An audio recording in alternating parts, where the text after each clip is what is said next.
ఓం నమో వెంకటేశాయ. ఆధ్యాత్మిక విశేషాలకు స్వాగతం. ముందుగా ప్రధానాంశాలు.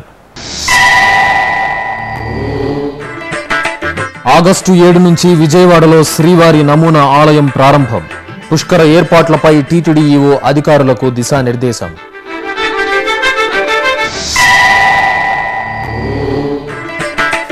రాఘవేంద్ర స్వామి మఠంలో రాములవారి రథోత్సవం. కొత్త రథాన్ని ప్రారంభించిన సుబుధేంద్ర తీర్థ స్వామిజీ.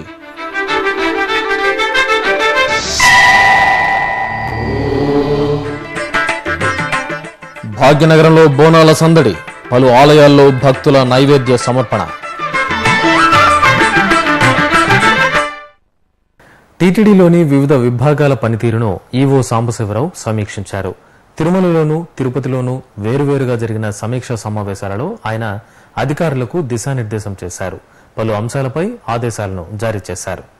తిరుమలకు కాలినడకన వచ్చే భక్తులకు వసతి సముదాయాల్లో లాకర్ల ఖాళీల గురించి ఎప్పటికప్పుడు బ్రాడ్కాస్టింగ్ ద్వారా సమాచారాన్ని చేరవేయాలని TTD EO doctor D Sambasivarao ఆదేశించారు.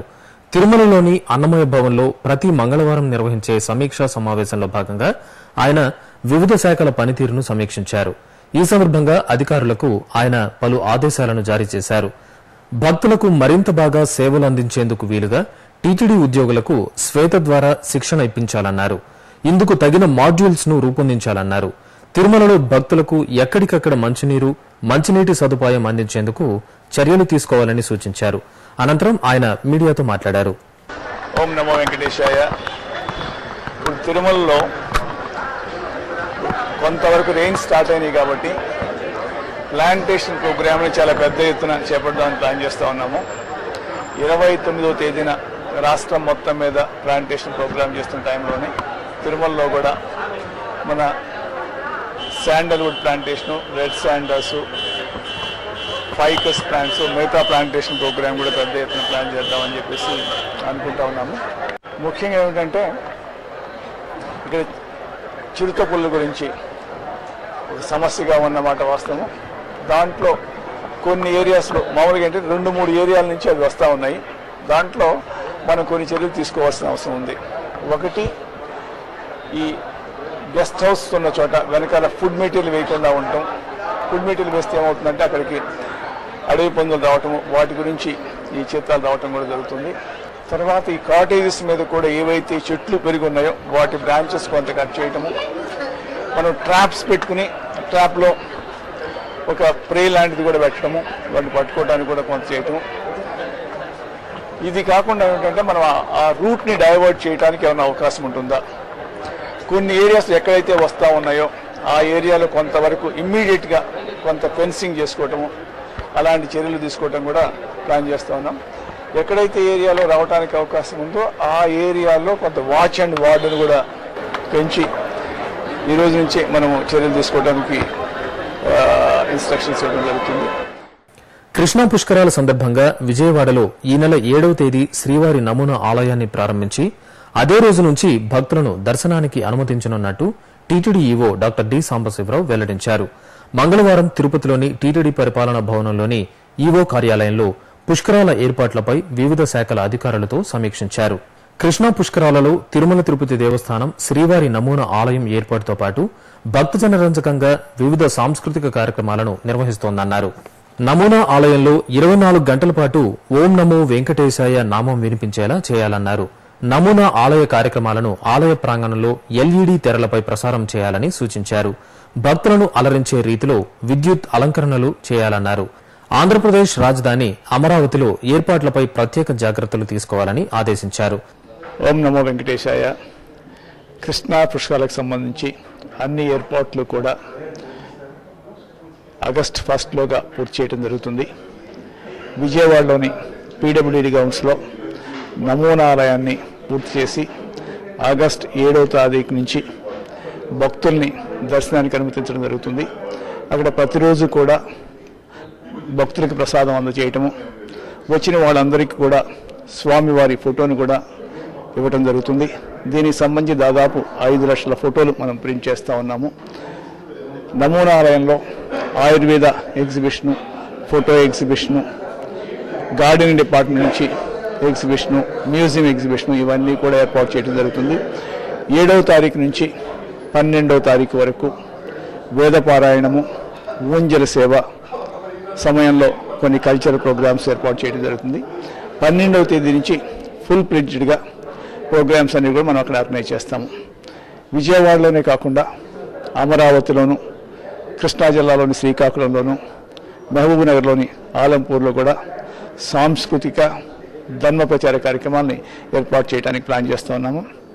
మరి ఈ సమయంలో భక్తులకి అన్నప్రసాదం కార్యక్రమాన్ని కూడా పెద్ద ఎత్తున ఏర్పాటు చేయడానికి టీటీడీ అన్ని చర్యలు చేపడుతుందని చెప్పేసి భక్తులందరికీ కూడా మనవి చేస్తున్నాను. విజయవాడలో మనం చేపట్టే ఆలయము, కొత్త ఆలయాలు మనం కట్టే చోట ఏ డిజైన్ ఉంటే బాగుంటుంది అనే దృష్టిలో పెట్టుకుని దాంట్లో ఒక భాగాన్ని మన నమూనా ఆలయంగా విజయవాడలో నిర్మిస్తున్నాము. అది భక్తులందరికీ కూడా ఎంతో బాగుంటుందని వారందరూ కూడా మెచ్చుకుంటారని చెప్పేసి ఆశిస్తున్నాను. ఓం నమో వెంకటేశాయ. తిరుపతి శ్రీ కోదండరామ స్వామి వారిని మంత్రాలయం పీఠాధిపతి శ్రీ సుబుధేంద్ర తీర్థ స్వామీజీ దర్శించుకున్నారు. ఆలయం వద్దకు చేరుకున్న స్వామీజీని అధికారులు, అర్చకులు ఆలయ మర్యాదలతో స్వాగతం పలికి దర్శన ఏర్పాట్లు చేశారు. స్వామివారి శేష వస్త్రాన్ని పీఠాధిపతికి అందజేశారు. ఈ నెల 28వ తేదీ నుంచి 31వ తేదీ వరకు నిర్వహించనున్న శ్రీ కోదండరామ స్వామి పవిత్రోత్సవాలను పురస్కరించుకుని యాగశాలను స్వామీజీ సందర్శించారు. పౌరాణిక క్షేత్రమైనటువంటి ఈ యొక్క కోదండరామస్వామి ఆలయానికి కూడా ఈరోజు విశేషంగా దర్శనార్థంగా మేము వచ్చాము. దేవస్థానం యాజమాన్యం వారు, ఇక్కడ ఉన్నటువంటి ప్రధాన అర్చకులు, డిప్యూటీ ఈఓ గారు వారందరూ కూడా చాలా ఆత్మీయతతో మమ్మల్ని ఇక్కడ స్వాగతం పలికి దర్శన భాగ్యాన్ని కల్పించారు. మేము పునీతులయ్యాం దర్శనంతో. అలాగే ఆ రాముల వారి నుండి అభిన్నుడు అయినటువంటి ఇక్కడ కొలువుదీరిన కోదండరామ స్వామిని దర్శించుకుని మేము చాలా పునీతులయ్యాము, ధన్యతాభావాన్ని కలిగాము. చాలా చక్కగా దేవస్థానాన్ని పరిశుద్ధంగా, సాంప్రదాయబద్ధంగా, ప్రశాంతంగా ఉంచినటువంటి ఈ దేవస్థానాన్ని చూసి మాకెంతో ఆనందం కలిగింది. అనంతరం కోదండరామాలయం వెనుక వైపు ఉన్న రాఘవేంద్ర స్వామి మఠానికి చేరుకున్న సుబుధేంద్ర తీర్థ స్వామీజీ రాఘవేంద్ర స్వామికి హారతి సమర్పించారు. అక్కడ కొత్తగా తయారు చేసిన రథంలో రాముల వారిని కొలువు తీర్చి రథోత్సవం నిర్వహించారు. శ్రీవారి పాదాల చెంత తిరుపతిలో ఏర్పాటైన శ్రీ వెంకటేశ్వర వేద విశ్వవిద్యాలయంలో మంగళవారం వేదం, సైన్స్ అనే అంశంపై జాతీయ సదస్సు జరిగింది. ఈ సదస్సుకు తిరుమల జేఈఓ శ్రీ కెఎస్ శ్రీనివాసరాజు ముఖ్య అతిథిగా పాల్గొని ప్రసంగించారు. అలాగే విశ్వవిద్యాలయంలో ఏర్పాటు చేసిన ఈ తరగతి గదిని ఆయన ప్రారంభించారు. వివిధ విద్యాలయాల నుంచి వచ్చిన పరిశోధకులు వేదాలలో ఉన్న శాస్త్ర పరిజ్ఞానంపై నిర్వహించాల్సిన పరిశోధనలపై ఈ సదస్సులో చర్చించనున్నారు. ఇప్పుడు ఒక చిన్న విరామం.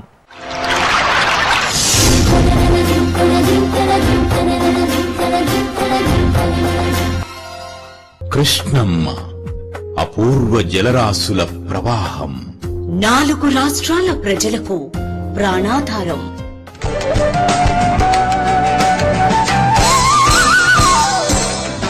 ఈ పుణ్యనదిని శ్రీకృష్ణుడి అంశగా ఆరాధిస్తున్న భక్తజనం. తీరంలోని ప్రతి క్షేత్రం పవిత్రం, మహిమాన్వితం, తేజో విరాజితం. పుష్కరాద్యాని తీర్థా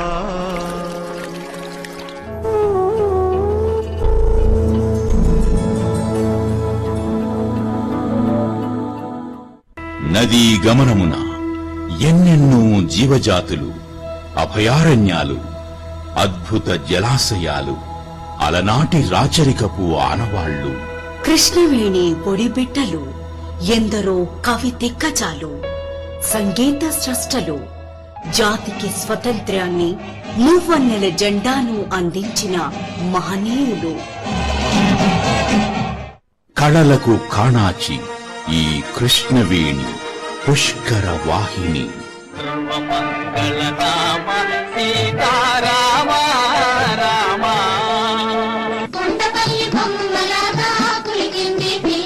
కృష్ణవేణి నది సూయగం అపరూపం. కృష్ణా తీర క్షేత్ర మాహాత్మ్యం ఆచంద్ర తారార్కం. పుష్కర శోభను ప్రత్యేక కార్యక్రమాల కదంబంగా మీకందించేందుకు ముందుగా సన్నద్ధమవుతున్నది మీ శ్రీ వెంకటేశ్వర భక్తి ఛానల్. ఆధ్యాత్మిక విశేషాలకు తిరిగి స్వాగతం. శ్రీవారి దర్శనార్థం ఇంటర్నెట్ ఈ సేవా కేంద్రాలు, పోస్టాఫీసులలో అందుబాటులో ఉన్న 300 రూపాయల ప్రత్యేక ప్రవేశ దర్శనం టికెట్ల వివరాలు తేదీల వారీగా మీకోసం.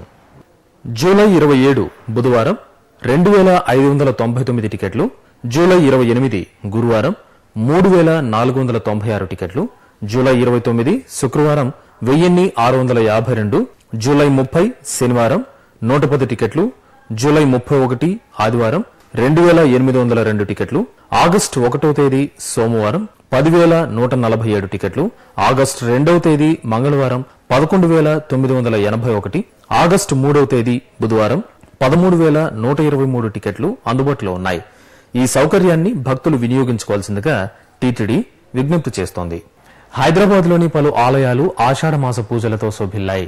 చల్లని తల్లికి బోనాలు, సుబ్రహ్మణ్య స్వామికి పుష్పార్చన, ఆంజనేయ స్వామికి తమలపాకుల అర్చన తదితర పూజలను మనసారా తిలకించి భక్తులు తన్మయులయ్యారు. ఆ విశేషాలు మీకోసం.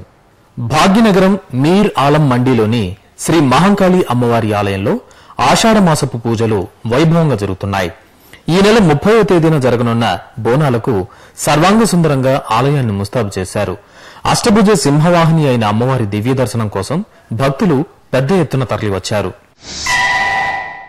పాతబస్తీ హరిబౌలిలోని అక్కన్న మాదన్న మహంకాళి ఆలయంలో బోనాల సంబరాలు సందడిగా సాగుతున్నాయి. ఈ ఆలయానికి ఎంతో ప్రాచీనమైన చరిత్ర, ప్రాముఖ్యత ఉన్నాయి. లోక కళ్యాణార్థం అక్కన్న మాదన్న ప్రార్థనా మందిరంలో రుద్రహోమాన్ని నిర్వహించారు. అనంతరం జరిగిన సామూహిక కుంకుమార్చనలో మహిళా భక్తులు అధిక సంఖ్యలో పాల్గొన్నారు.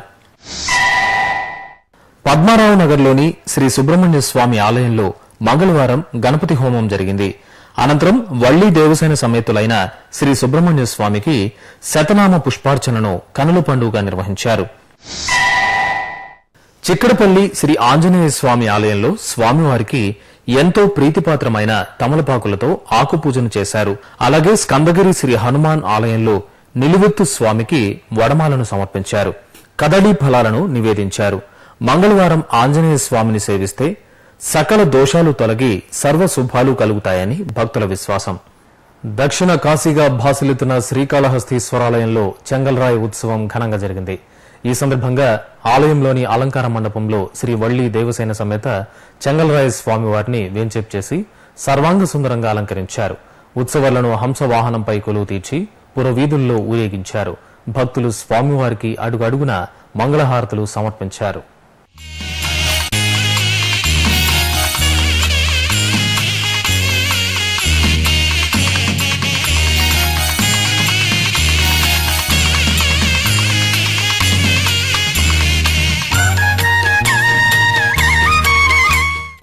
ఇక చిత్తూరు జిల్లా పాకాల మండలం ఆనందగిరిపై అనుగ్రహిస్తున్న శ్రీ వల్లి దేవసేన సమేత సుబ్రహ్మణ్య స్వామివారి ఆలయంలో ఆడి కృత్తిక ఉత్సవాలు ఘనంగా ప్రారంభమయ్యాయి.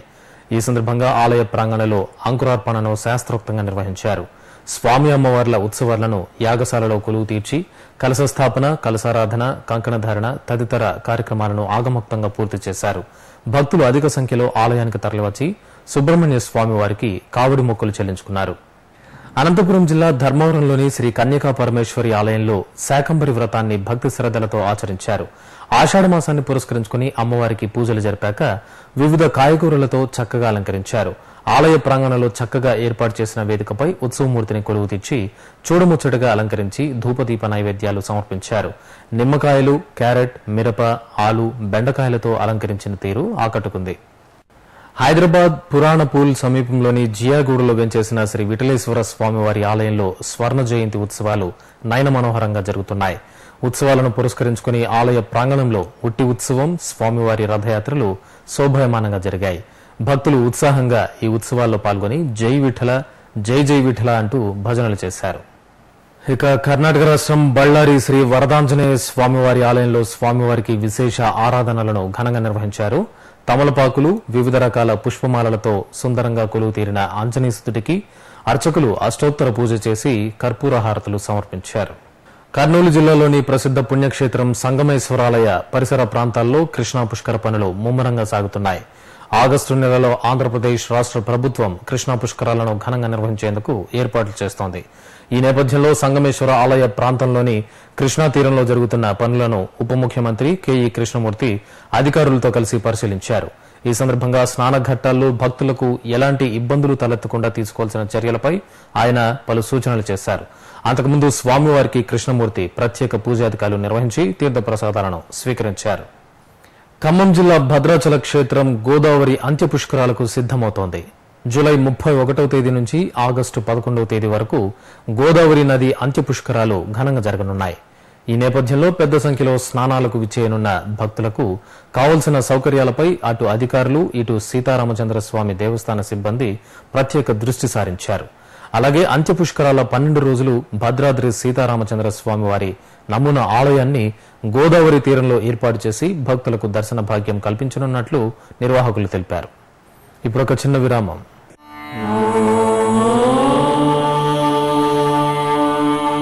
వందే గోమాతరం. గోవుతో మానవ జీవన వ్యవస్థకున్న అనుబంధం విడదీయరానిది. గోసంతతిని సంరక్షించాలన్న మహత్తర ఆశయంతో గోమాత విశిష్టతను తెలియజేస్తూ మన సనాతన సంప్రదాయ పరిరక్షణ ధ్యేయంగా తిరుమల తిరుపతి దేవస్థానం నెలకొల్పినదే శ్రీ వెంకటేశ్వర గోసంరక్షణ ట్రస్ట్. ఈ సత్సంకల్పానికి మీరు చేయూతనిచ్చే అవకాశం పొందండి. శ్రీవారి కరుణకు పాత్రులు కండి. మరిన్ని వివరాలకు 087722333333. ఓం నమో వెంకటేశాయ. ఆధ్యాత్మిక విశేషాలకు తిరిగి స్వాగతం. చిత్తూరులోని శ్రీ కామాక్షి సమేత అగస్తేశ్వర స్వామివారి ఆలయంలో ప్రాకారోత్సవం అత్యంత వైభవంగా జరిగింది. తొలుత ఆలయంలో మూలవర్లకు నిత్య కైంకర్యాలను పూర్తి చేసిన అర్చకులు అనంతరం స్వామి అమ్మవార్లను విశేషంగా అలంకరించి ప్రాకారోత్సవాన్ని వేడుకగా నిర్వహించారు. భక్తులు శివనామస్మరణ చేస్తూ ప్రాకారోత్సవంలో పాల్గొని ధన్యులయ్యారు.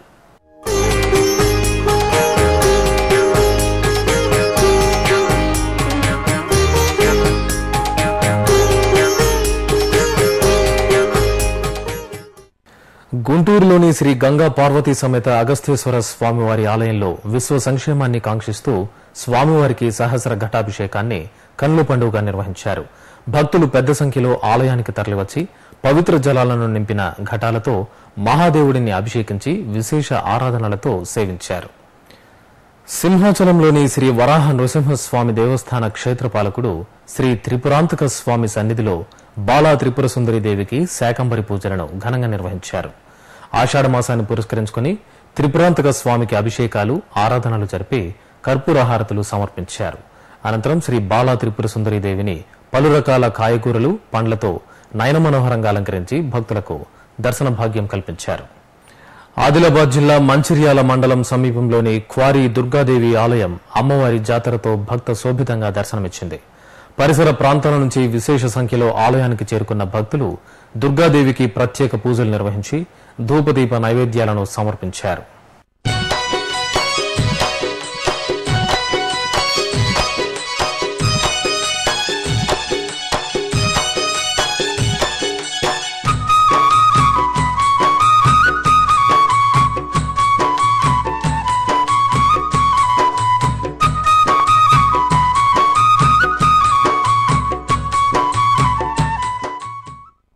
హైదరాబాద్ గౌలిగూడలోని శ్రీ జగన్నాథ స్వామివారి ఆలయంలో రాధాకృష్ణులకు విశేష ఆరాధనలను ఘనంగా నిర్వహించారు. ఏటా ఆషాఢమాసంలో స్వామి అమ్మవార్లకు ప్రత్యేక పూజాధికారులు జరపడం ఆనవాయితీ. ఈ నేపథ్యంలో స్వామి అమ్మవార్లను మనోహరంగా అలంకరించి ఆరాధనలు ధూపదీప నైవేద్యాలు సమర్పించారు. ఈ కార్యక్రమంలో విశేషంగా పాల్గొన్న భక్తులు ఉత్సాహంగా హరే కృష్ణ భజనలు చేస్తూ తన్మయత్వంతో ఓలలాడారు. ఇక కరీంనగర్ జిల్లా సిరిసిల్ల పట్టణంలోని శ్రీ మహంకాళి ఆలయం భక్తులతో కోలాహలంగా కనిపించింది. ఆషాఢమాసం బోనాల సంబరాన్ని పురస్కరించుకుని మహిళలు పెద్ద సంఖ్యలో అమ్మవారి దర్శనానికి పోటెత్తారు. డప్పు వాయిద్యాలు సంప్రదాయ నృత్యాల మధ్య భక్తులు బోనం నెత్తిన పెట్టుకుని ఊరేగింపుగా ఆలయానికి చేరుకుని మహంకాళి అమ్మవారికి సమర్పించారు. ప్రకృతి ఒడిలో శ్రమైక జీవనం కొనసాగించే గిరిజనులు ఏటా ఆషాఢ శ్రావణ మాసాల్లో జరుపుకునే సంప్రదాయ పండుగ తీజ్ ఉత్సవం. పెళ్లికాని యువతీ యువకులు నియమనిష్టలతో జరుపుకునే తీజ్ పండుగకు నిజామాబాద్ పట్టణం వేదికగా నిలిచింది. ఈ కార్యక్రమంలో భాగంగా తమ ఆరాధ్య దేవతలను పూజించి సేకరించిన పుట్టమనను భక్తులు బుట్టల్లో నింపి గోధుమ గింజలను చల్లారు. 9 రోజుల పాటు దీక్షగా వ్రతాన్ని ఆచరిస్తూ మొలకెత్తే గోధుమ గింజలకు నీరు పోసి పూజలు చేస్తారు. అలా మొలకెత్తిన గోధుమ మొక్కలను ఆఖరి రోజున పవిత్ర నదిలో నిమజ్జనం చేయడంతో తీజ్ ఉత్సవం ముగుస్తుంది. మెదక్ జిల్లా రాంపురం మఠంలో పుష్పార్చన కార్యక్రమం వేడుకగా సాగింది. తొగుట పీఠాధిపతి శ్రీ మాధవానంద సరస్వతి స్వామి ఆధ్వర్యంలో రాంపురం మఠంలో లోక కళ్యాణార్థం శతచండీ హోమాన్ని శాస్త్రోక్తంగా నిర్వహించారు.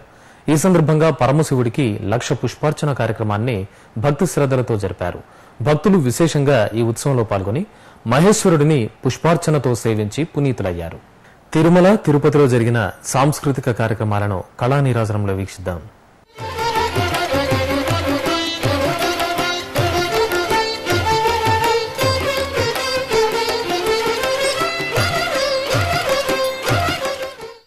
తిరుమలలోని ఆస్థాన మండపంలో జరిగిన నాదనీరాజనం కార్యక్రమంలో గాత్ర కచేరీ ఆద్యంతం అలరించింది.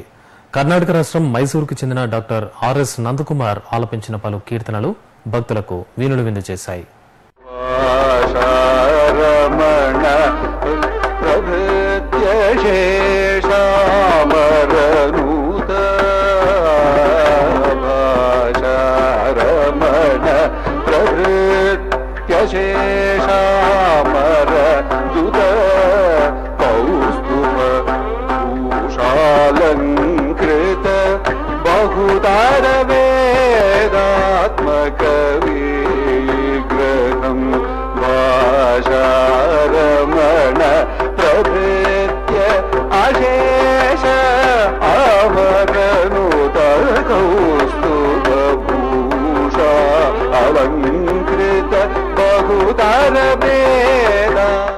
తిరుపతి పుణ్యక్షేత్రంలో సద్గురు శ్రీ త్యాగరాజ స్వామివారి జయంతి మహోత్సవాలు వైభవంగా జరుగుతున్నాయి.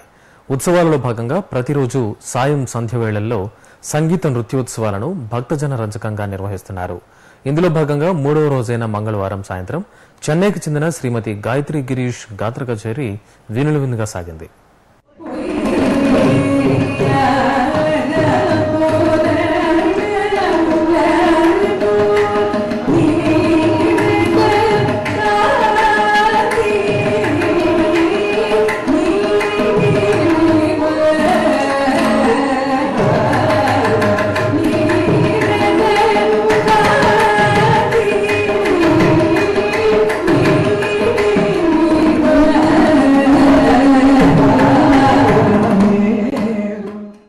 ఇక తిరుమలలో శ్రీవారి దర్శనం, గదుల ఖాళీలు, వాతావరణం తదితర విశేషాలను ఇప్పుడు తిరుమల సమాచారంలో తెలుసుకుందాం.